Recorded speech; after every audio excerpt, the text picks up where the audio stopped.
Hey, what's going on, guys? So today we're going to be showing you how to hook up a amp and speaker system into a 2013 BMW X3. So first, what you're going to want to do is get access to your battery, so you can hook up all the amp wires the right way.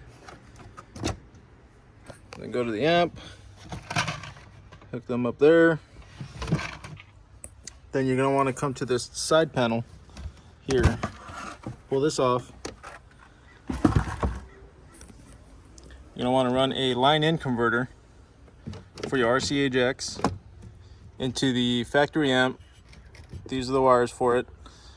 You're going to want to tap into the speaker wire for the car so that you can get your sound to your subs. That's pretty much it. If you have any questions or comments, just comment down below. And yeah.